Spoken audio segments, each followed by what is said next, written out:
మనం welcome back to my channel. ఈ వీడియోలో ఉద్యోగులకు 2 ముఖ్యమైన శుభవార్తలు ప్రకటనలండి.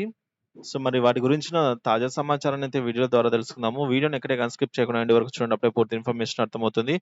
వీడియో చూస్తున్న వారు వీడియోకి ఒక లైక్ కొట్టండి. అలాగే ఈ వీడియోని తోటి ఉద్యోగ మిత్రులతో అయితే షేర్ చేయడానికి ప్రయత్నం చేయండి. కొత్తగా మన ఛానల్ చూస్తున్నట్లయితే సబ్స్క్రైబ్ చేసుకున్నట్లయితే మన ఛానల్‌ని సబ్స్క్రైబ్ చేసుకోండి. దీని ద్వారా నేను చేసే ప్రతి ఒక్క వీడియో మీ వరకు రీచ్ అవుతుంది. ఇంకా ఆలస్యం చేయకుండా మన వీడియోలోకైతే వెళ్ళిపోదాము.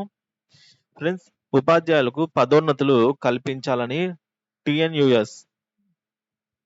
సో, ఉపాధ్యాయులకు పదోన్నతులు కల్పించాలని ఉపాధ్యాయ విద్యాశాఖ డైరెక్టర్ విజయరామరాజునైతే తెలుగునాడు ఉపాధ్యాయ సంఘం టీఎన్యూఎస్ అధ్యక్షుడు మన్నం శ్రీనివాస్ కోరారు. గురువారం విద్యాభవన్‌లో ఆయనకు ఈ మేరకు వినతి పత్రాన్ని సమర్పించారు. ఉన్నత విద్యార్థుల్లో సబ్జెక్టు టీచర్ల కొరత తీర్చేందుకు పదోన్నతులు కల్పించాలని విన్నవించారు.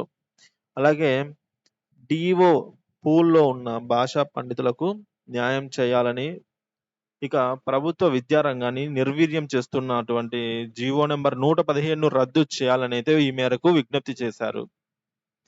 పురపాలక పాఠశాలలకు సంబంధించి జీవో నంబర్ 84ను రద్దు చేయాలనైతే ఈ మేరకు కోరడం జరిగిందండి.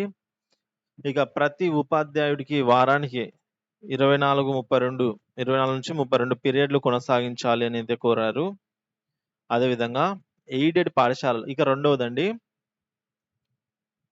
సో, ఎయిడెడ్ పాఠశాలల్లో అన్‌ఎయిడెడ్ సెక్షన్‌ల వివరాల సేకరణ. ఎయిడెడ్ పాఠశాలల్లో నిర్వహిస్తున్నటువంటి అన్‌ఎయిడెడ్ సెక్షన్‌ల నిర్వహణ సమీక్షించాలి అని ప్రాంతీయ సంయుక్త సంచాలకుల పాఠశాల విద్యాశాఖ ఆదేశాలైతే జారీ చేసింది. వివరాలను ఈ నెల 25 లోపల అందించాలని సూచించింది. పలు ఎయిడెడ్ పాఠశాలలు అదే ప్రాంగణంలో సమాంతరంగా అన్‌ఎయిడెడ్ పెన్షన్‌లు నిర్వహిస్తూ ఉన్నాయి. ఇక ఎయిడెడ్‌లోని పిల్లలు తక్కువగా ఉండడంతో ఇక్కడ ఉండే టీచర్లను ప్రైవేట్ సెక్షన్‌లకు వినియోగిస్తున్నట్లు ఆరోపణలున్నాయి.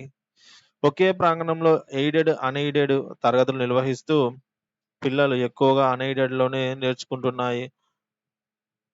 సో, అన్‌ఎయిడెడ్‌లో చదివే పిల్లలు ఫీజు చెల్లించాల్సి ఉంటుంది. ఈ నేపథ్యంలో ఆయా వివరాలను విద్యాశాఖ అయితే సేకరిస్తుంది. సో, ఈ 2 కీలక అం సో, ఈ విధంగా ప్రకటనలైతే ప్రభుత్వం చేయడం జరిగిందండి. సో, ఉపాధ్యాయుల పదోన్నతులు అయితే కల్పించాలి. అలాగే ఎయిడెడ్ పాఠశాలల్లో అన్‌ఎయిడెడ్ సెక్షన్‌ల వివరాలనైతే సేకరించాలనైతే ఆదేశించింది.